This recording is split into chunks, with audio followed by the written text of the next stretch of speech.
लड़के क्या अमीर के हों क्या गरीब के, विनोदशील हुआ ही करते हैं। उनकी चंचलता बहुधा उनकी दशा और स्थिति की परवाह नहीं करती। नथुआ के माँ बाप दोनों मर चुके थे।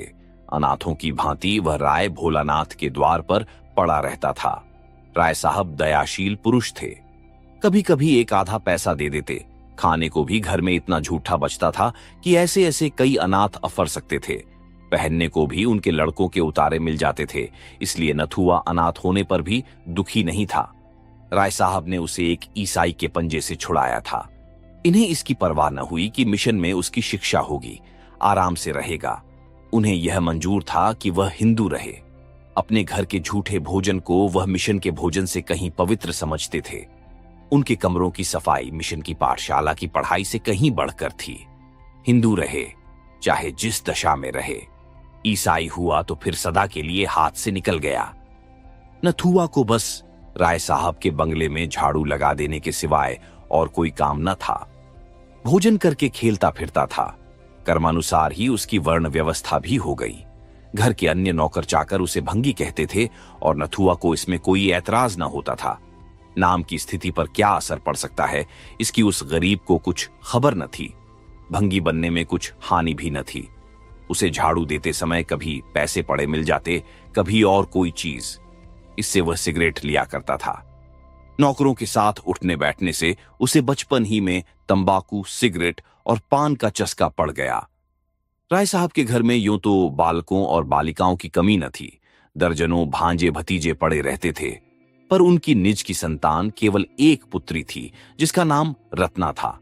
रत्ना को पढ़ाने को 2 मास्टर थे। एक मेम साहब अंग्रेजी पढ़ाने आया करती थीं। राय साहब की यह हार्दिक अभिलाषा थी कि रत्ना सर्वगुण आगरी हो और जिस घर में जाए उसकी लक्ष्मी बने। वह उसे अन्य बालकों के साथ न रहने देते। उसके लिए अपने बंगले में 2 कमरे अलग कर दिए थे, एक पढ़ने के लिए, दूसरा सोने के लिए। लोग कहते हैं लाड़ प्यार से बच्चे जिद्दी और शरीर हो जाते हैं। रत्ना इतने लाड़ प्यार पर भी बड़ी सुशील बालिका थी। किसी नौकर को रे न पुकारती, किसी भिखारी तक को न दुत्कारती। नथुआ को वह पैसे मिठाइयां दे दिया करती थी। कभी कभी उससे बातें भी किया करती थी। इससे वह लौंडा उसके मुंह लग गया था। एक दिन नथुआ रत्ना के सोने के कमरे में झाड़ू लगा रहा था। रत्ना दूसरे कमरे में मेम साहब से अंग्रेजी पढ़ रही थी। नथुआ की शामत जो आई तो झाड़ू लगाते लगाते उसके मन में यह इच्छा हुई कि रत्ना के पलंग पर सोऊं। कैसी उजली चादर बिछी हुई है, गद्दा कितना नरम और मोटा है, कैसा सुंदर दुशाला है। रत्ना इस गद्दे पर कितने आराम से सोती है, जैसे चिड़िया के बच्चे घोंसले में। तभी तो रत्ना के हाथ इतने गोरे और कोमल हैं, मालूम होता है देह में रुई भरी हुई है। यहां कौन देखता है? ये सोचकर उसने पैर फर्श से पोंछे और चटपट पलंग पर आकर लेट गया और दुशाला ओढ़ लिया। गर्व और आनंद से उसका हृदय पुलकित हो गया। वह मारे खुशी के 2-3 बार पलंग पर उछल पड़ा। उसे ऐसा मालूम हो रहा था मानो मैं रुई में लेटा हूं। जिधर करवट लेता था देह अंगुल भर नीचे धंस जाती थी। यह स्वर्गीय सुख मुझे कहां नसीब। मुझे भगवान ने राय साहब का बेटा क्यों न बनाया। सुख का अनुभव होते ही उसे अपनी दशा का वास्तविक ज्ञान हुआ और चित्त क्षुब्ध हो गया। एकाएक राय साहब किसी जरूरत से कमरे में आए तो नथुआ को रत्ना के पलंग पर लेटे देखा। मारे क्रोध के जल उठे। बोले, क्यों बेसुअर, तू यह क्या कर रहा है? नथुआ ऐसा घबराया मानो नदी में पैर फिसल पड़े हों। चारपाई से कूदकर अलग खड़ा हो गया और फिर झाड़ू हाथ में ले ली। राय साहब ने फिर पूछा, यह क्या कर रहा था बे? नथुआ, कुछ तो नहीं सरकार। राय साहब, अब तेरी इतनी हिम्मत हो गई है कि रत्ना की चारपाई पर सोए? नमकहराम कहीं का, लाना मेरा हंटर। हंटर मंगवाकर राय साहब ने नथुआ को खूब पीटा। बेचारा हाथ जोड़ता था, पैरों पड़ता था, मगर राय साहब का क्रोध शांत होने का नाम न लेता था। सब नौकर जमा हो गए और नथुआ के जले पर नमक छिड़कने लगे। राय साहब का क्रोध और भी बढ़ा। हंटर हाथ से फेंककर ठोकरों से मारने लगे। रत्ना ने यह रोना सुना तो दौड़ी हुई आई और समाचार सुनकर बोली, दादाजी, बेचारा मर जाएगा, अब इस पर दया कीजिए। राय साहब, मर जाएगा, उठवाकर फेंकवा दूंगा। इस बदमाशी का मजा तो मिल जाएगा। रत्ना, मेरी ही चारपाई थी ना, मैं उसे क्षमा करती हूं।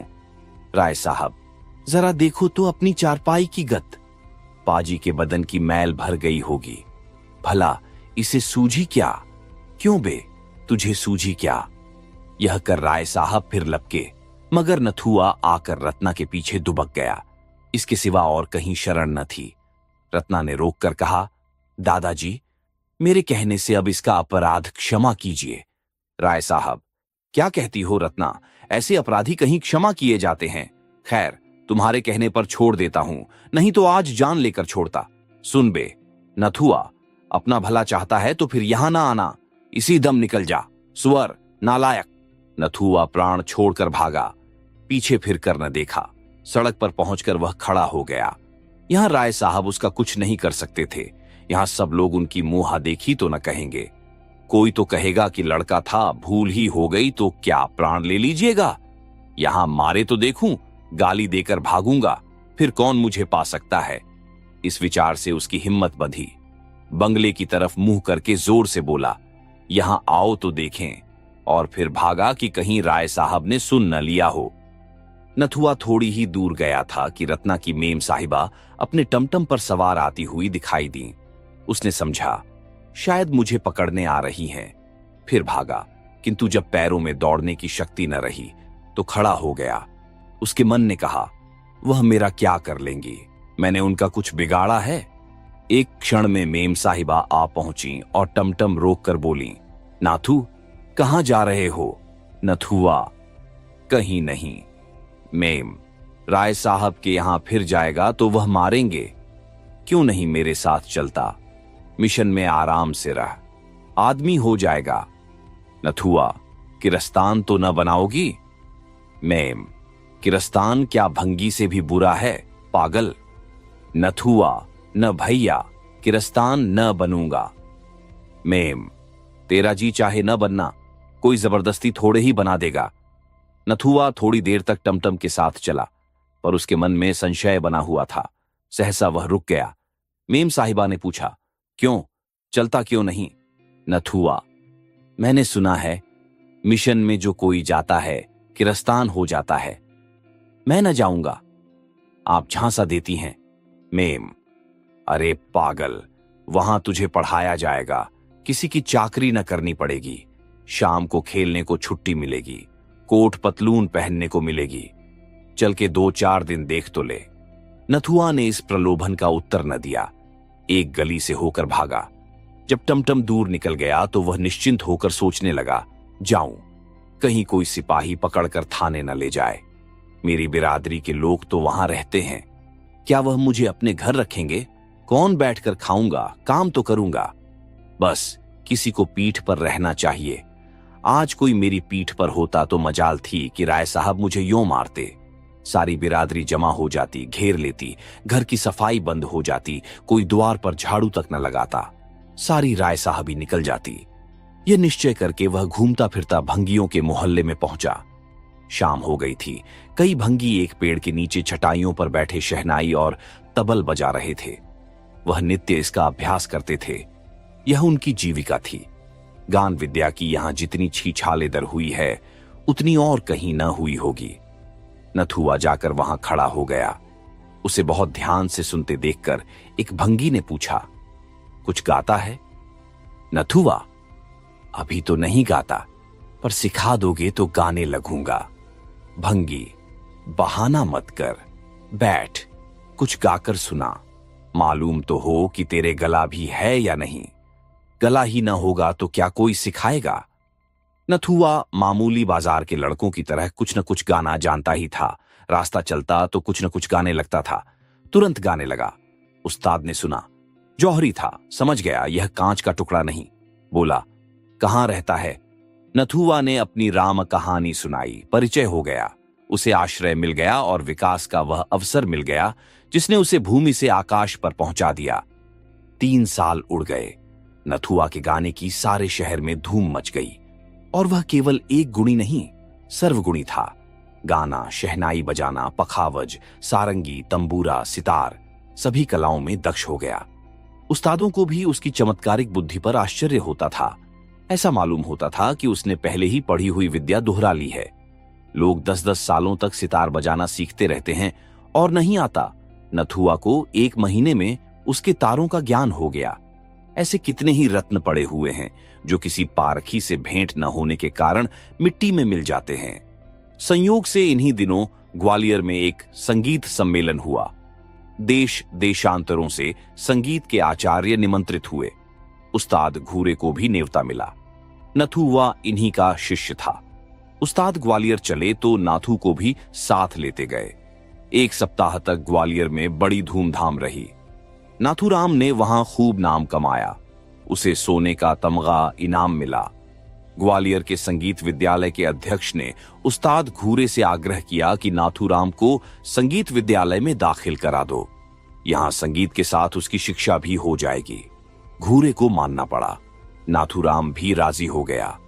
नाथूराम ने 5 वर्षों में विद्यालय की सर्वोच्च उपाधि प्राप्त कर ली। इसके साथ साथ भाषा, गणित और विज्ञान में उसकी बुद्धि ने अपनी प्रखरता का परिचय दिया। अब वह समाज का भूषण था। कोई उससे न पूछता था कौन जाति हो। उसका रहन सहन, तौर तरीका अब गायकों का सा नहीं, शिक्षित समुदाय का सा था। अपने सम्मान की रक्षा के लिए वह ऊंचे वर्ण वालों का सा आचरण रखने लगा। मदिरा मांस त्याग दिया। नियमित रूप से संध्योपासना करने लगा। कोई कुलीन ब्राह्मण भी इतना आचार विचार न करता होगा। नाथूराम तो पहले ही उसका नाम हो चुका था। अब उसका कुछ और सुसंस्कार हुआ। वह ना रा आचार्य मशहूर हो गया। साधारणतः लोग आचार्य ही कहा करते थे। राज दरबार से उसे अच्छा वेतन मिलने लगा। 18 वर्ष की आयु में इतनी ख्याति बिरले ही किसी गुणी को नसीब होती है। लेकिन ख्याति प्रेम वह प्यास है जो कभी नहीं बुझती। वह अगस्त्य अरण्य की भांति सागर को पीकर भी शांत नहीं होती। महाशय आचार्य ने यूरोप को प्रस्थान किया। वह पाश्चात्य संगीत पर भी अधिकृत होना चाहते थे।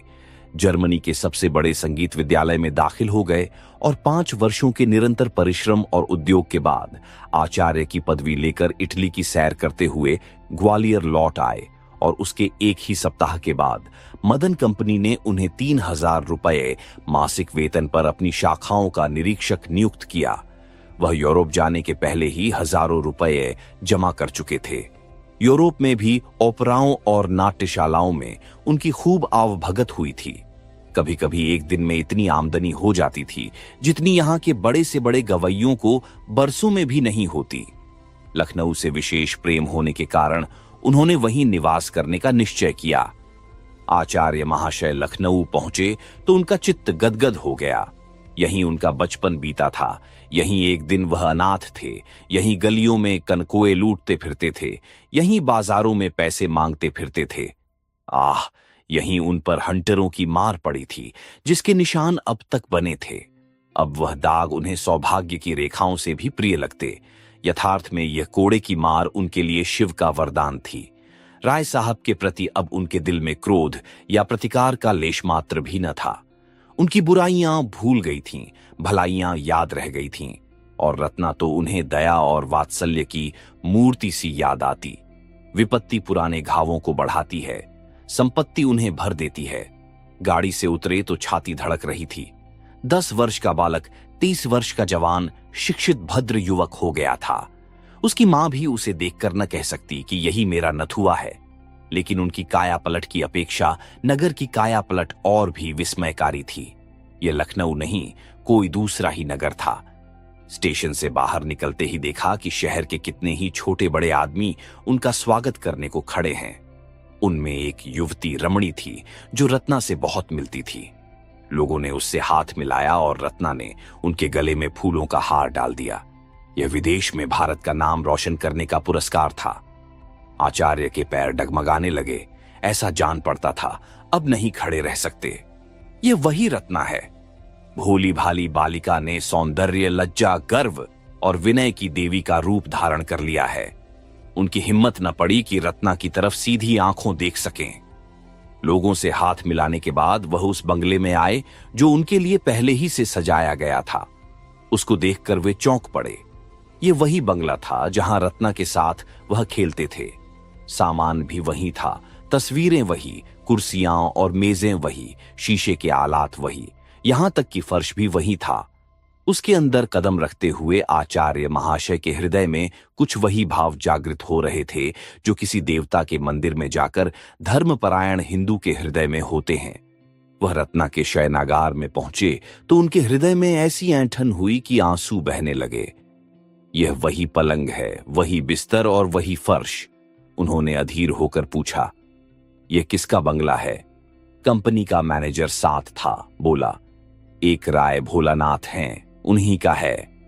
आचार्य, राय साहब कहां गए? मैनेजर, खुदा जाने कहां चले गए। यह बंगला कर्ज की इल्लत में नीलाम हो रहा था।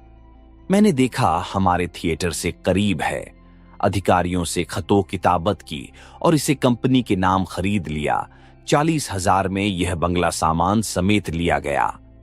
आचार्य, मुफ्त मिल गया। तुम्हें राय साहब की कुछ खबर नहीं? मैनेजर, सुना था कि कहीं तीर्थ करने गए थे, खुदा जाने लौटे या नहीं। आचार्य महाशय जब शाम को सावधान होकर बैठे तो एक आदमी से पूछा, क्यों जी, उस्ताद घूरे का भी हाल जानते हो?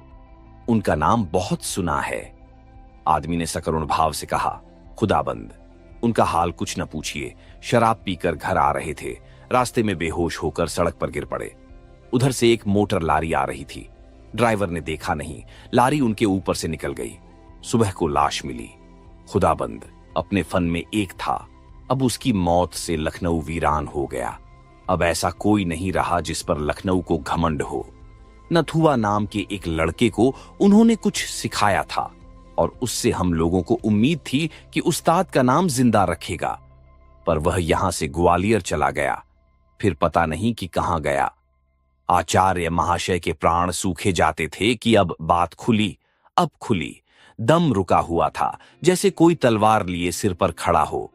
12 कुशल हुई, घड़ा चोट खाकर भी बच गया। आचार्य महाशय उस घर में रहते थे, किंतु उसी तरह जैसे कोई नई बहू अपने ससुराल में रहे। उनके हृदय से पुराने संस्कार न मिटते थे। उनकी आत्मा इस यथार्थ को स्वीकार न करती कि अब यह मेरा घर है।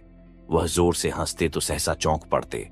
मित्रगण आकर शोर मचाते तो उन्हें एक अज्ञात शंका होती थी। लिखने पढ़ने के कमरे में शायद वह सोते तो उन्हें रात भर नींद न आती। यह ख्याल दिल में जमा हुआ था कि यह पढ़ने लिखने का कमरा है। बहुत अच्छा होने पर भी वह पुराने सामान को बदल न सकते थे।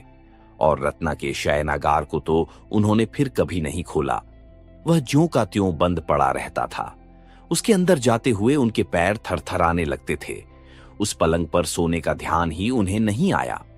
लखनऊ में कई बार उन्होंने विश्वविद्यालय में अपने संगीत नैपुण्य का चमत्कार दिखाया। किसी राजा रईस के घर अब वह गाने न जाते थे, चाहे कोई उन्हें लाखों रुपए ही क्यों न दे। यह उनका प्रण था। लोग उनका अलौकिक गान सुनकर अलौकिक आनंद उठाते थे। एक दिन प्रातःकाल आचार्य महाशय संध्या से उठे थे कि राय भोलानाथ उनसे मिलने आए। रत्ना भी उनके साथ थी। आचार्य महाशय पर रोब छा गया। बड़े बड़े यूरोपीय थिएटरों में भी उनका हृदय इतना भयभीत न हुआ था। उन्होंने जमीन तक झुककर राय साहब को सलाम किया। भोलानाथ उनकी नम्रता से कुछ विस्मति से हो गए। बहुत दिन हुए जब लोग उन्हें सलाम किया करते थे।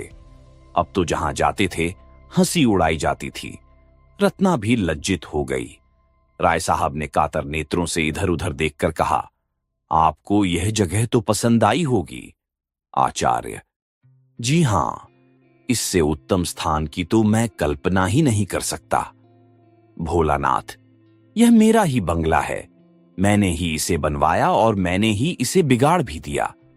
रत्ना ने झेंपते हुए कहा, दादाजी, इन बातों से क्या फायदा? भोला, फायदा नहीं है बेटी, नुकसान भी नहीं। सज्जनों से अपनी विपत्ति कहकर चित्त शांत होता है। महाशय, ये मेरा ही बंगला है, या यूं कहिए कि था। 50,000 सालाना इलाके से मिलते थे। कुछ आदमियों की संगत में मुझे सट्टे का चस्का पड़ गया। 2-3 बार ताबड़तोड़बाजी हाथ आई, हिम्मत खुल गई, लाखों के वारे न्यारे होने लगे, किंतु एक ही घाटे में सारी कसर निकल गई। बधिया बैठ गई, सारी जायदाद खो बैठा। सोचिए, 25 लाख का सौदा था। कौड़ी चित्त पड़ती तो आज इस बंगले का कुछ और ही ठाठ होता, नहीं तो अब पिछले दिनों को याद कर करके हाथ मलता हूं। मेरी रत्ना को आपके गाने से बड़ा प्रेम है। जब देखो आप ही की चर्चा किया करती हैं। इसे मैंने BA तक पढ़ाया। रत्ना का चेहरा शर्म से लाल हो गया। बोली, दादाजी, आचार्य महाशय मेरा हाल जानते हैं, उनको मेरे परिचय की जरूरत नहीं। महाशय, क्षमा कीजिएगा, पिताजी उस घाटे के कारण कुछ अव्यवस्थित चित्त से हो गए हैं। वह आपसे यह प्रार्थना करने आए हैं कि यदि आपको कोई आपत्ति न हो तो वह कभी कभी इस बंगले को देखने आया करें। इससे उनके आंसू पुछ जाएंगे। उन्हें इस विचार से संतोष होगा कि मेरा कोई मित्र इसका स्वामी है। बस यही कहने के लिए यह आपकी सेवा में आए हैं। आचार्य ने विनयपूर्ण शब्दों में कहा, इसके पूछने की जरूरत नहीं है। घर आपका है, जिस वक्त जी चाहे शौक से आए, बल्कि आपकी इच्छा हो तो आप इसमें रह सकते हैं। मैं अपने लिए कोई दूसरा स्थान ठीक कर लूंगा। राय साहब ने धन्यवाद दिया और चले गए। वह दूसरे तीसरे यहां जरूर आते और घंटों बैठे रहते।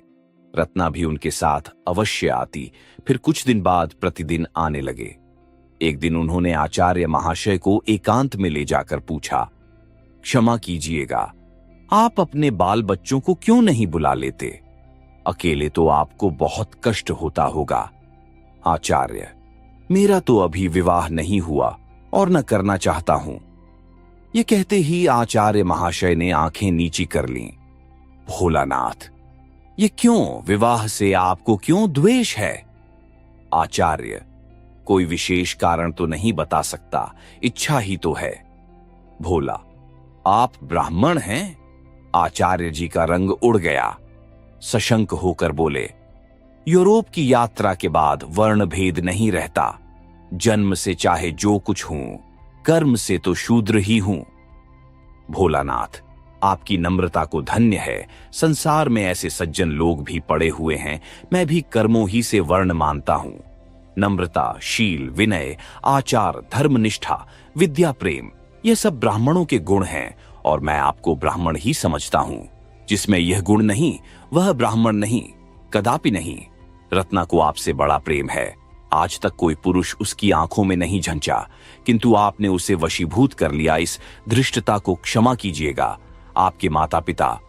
आचार्य, मेरे माता पिता तो आप ही हैं। जन्म किसने दिया यह मैं स्वयं नहीं जानता। मैं बहुत छोटा था, तभी उनका स्वर्गवास हो गया। राय साहब, वह आज जीवित होते तो आपको देखकर उनकी गज भर की छाती होती। ऐसे सपूत बेटे कहां होते हैं। इतने में रत्ना एक कागज लिए हुए आई और राय साहब से बोली, दादाजी, आचार्य महाशय काव्य रचना भी करते हैं। मैं इनकी मेज पर से यह उठा लाई हूं। सरोजिनी नायडू के सिवा ऐसी कविता मैंने और कहीं नहीं देखी। आचार्य ने छिपी हुई निगाहों से एक बार रत्ना को देखा और झेंपते हुए बोले, यूं ही कुछ लिख लिया था। मैं काव्य रचना क्या जानूं। प्रेम से दोनों विह्वल हो रहे थे। रत्ना गुणों पर मोहित थी, आचार्य उसके मोह के वशीभूत थे। अगर रत्ना उनके रास्ते में ना आती तो कदाचित वह उससे परिचित भी न होते। किंतु प्रेम की फैली हुई बाहों का आकर्षण किस पर न होगा। ऐसा हृदय कहां है जिसे प्रेम जीत न सके। आचार्य महाशय बड़ी दुविधा में पड़े हुए थे। उनका दिल कहता था, जिस क्षण रत्ना पर मेरी असलियत खुल जाएगी उसी क्षण वह मुझसे सदैव के लिए मुंह फेर लेगी। वह कितनी ही उदार हो, जाति के बंधन को कितना ही कष्टमयी समझती हो, किंतु उस घृणा से मुक्त नहीं हो सकती जो स्वभावतः मेरे प्रति उत्पन्न होगी। मगर इस बात को जानते हुए भी उनकी हिम्मत न पड़ती थी कि अपना वास्तविक स्वरूप खोल कर दिखा दें। यदि घृणा ही तक होती तो कोई बात न थी, मगर उसे दुख होगा, पीड़ा होगी, उसका हृदय विदीर्ण हो जाएगा। उस दशा में न जाने क्या कर बैठे। उसे इस अज्ञात दशा में रखते हुए प्रणय पाश को दृढ़ करना उन्हें परले सिरे की नीचता प्रतीत होती थी। यह कपट है, दगा है, धूर्तता है, जो प्रेमाचरण में सर्वथा निषिद्ध है। इस संकट में पड़े हुए वह कुछ निश्चय न कर सकते थे कि क्या करना चाहिए। उधर राय साहब की आमदोरफ्त दिनों दिन बढ़ती जाती थी। उनके मन की बात एक एक शब्द से झलकती थी। रत्ना का आना जाना बंद होता जाता था, जो उनके आशय को और भी प्रकट करता था। इस प्रकार 3-4 महीने व्यतीत हो गए। आचार्य महाशय सोचते, यह वही राय साहब हैं जिन्होंने केवल रत्ना की चारपाई पर जरा देर लेट रहने के लिए मुझे मारकर घर से निकाल दिया था। जब उन्हें मालूम होगा कि मैं वही अनाथ, अछूत, आश्रयहीन बालक हूं, तो उन्हें कितनी आत्मवेदना, कितनी अपमान पीड़ा, कितनी लज्जा, कितनी दुराशा, कितना पश्चाताप होगा। एक दिन राय साहब ने कहा, विवाह की तिथि निश्चित कर लेनी चाहिए। इस लग्न में मैं इस अरण से ओरण हो जाना चाहता हूं। आचार्य महाशय ने बात का मतलब समझकर भी प्रश्न किया, कैसी तिथि? राय साहब, यही रत्ना के विवाह की। मैं कुंडली का तो कायल नहीं, पर विवाह तो शुभ मुहूर्त में ही होगा। आचार्य भूमि की ओर ताकते रहे, कुछ न बोले। राय साहब, मेरी अवस्था तो आपको मालूम ही है। कुश कन्या के सिवा और किसी योग्य नहीं हूं। रत्ना के सिवा और कौन है जिसके लिए उठा रखता? आचार्य महाशय विचारों में मग्न थे। राय साहब, रत्ना को आप स्वयं जानते हैं।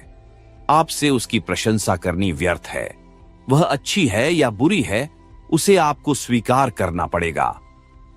आचार्य महाशय की आंखों से आंसू बह रहे थे। राय साहब, मुझे पूरा विश्वास है कि आपको ईश्वर ने उसी के लिए यहां भेजा है। मेरी ईश्वर से यही याचना है कि तुम दोनों का जीवन सुख से कटे। मेरे लिए इससे ज्यादा खुशी की और कोई बात नहीं हो सकती। इस कर्तव्य से मुक्त होकर इरादा है कुछ दिन भगवत भजन करूं। गौण रूप से आप ही उस फल के भी अधिकारी होंगे। आचार्य ने अवरुद्ध कंठ से कहा, महाशय, आप मेरे पिता तुल्य हैं, पर मैं इस योग्य कदापि नहीं हूं। राय साहब ने उन्हें गले लगाते हुए कहा, बेटा, तुम सर्वगुण संपन्न हो, तुम समाज के भूषण हो। मेरे लिए यह महान गौरव की बात है कि तुम जैसा दामाद पाऊं। मैं आज तिथि आदि ठीक करके कल आपको सूचना दूंगा। यह कहकर राय साहब उठ खड़े हुए। आचार्य कुछ कहना चाहते थे, पर मौका न मिला, या यूं कहो हिम्मत न पड़ी। इतना मनोबल न था, घृणा सहन करने की इतनी शक्ति न थी। विवाह हुए महीना भर हो गया। रत्ना के आने से पतिगृह उजाला हो गया है और पति हृदय पवित्र। सागर में कमल खिल गया। रात का समय था। आचार्य महाशय भोजन करके लेटे हुए थे, उसी पलंग पर जिसने किसी दिन उन्हें घर से निकलवाया था, जिसने उनके भाग्य चक्र को परिवर्तित कर दिया था। महीना भर से वह अवसर ढूंढ रहे हैं कि वह रहस्य रत्ना को बतला दूं। उनका संस्कारों से दबा हुआ हृदय यह नहीं मानता कि मेरा सौभाग्य मेरे गुणों ही का अनुग्रह है। वह अपने रुपये को भट्ठी में पिघलाकर उसका मूल्य जानने की चेष्टा कर रहे हैं, किंतु अवसर नहीं मिलता। रत्ना ज्यों ही सामने आ जाती है, वह मंत्र मुग्ध से हो जाते हैं। बाग में रोने कौन जाता है? रोने के लिए तो अंधेरी कोठरी ही चाहिए। इतने में रत्ना मुस्कुराती हुई कमरे में आई। दीपक की ज्योति मंद पड़ गई।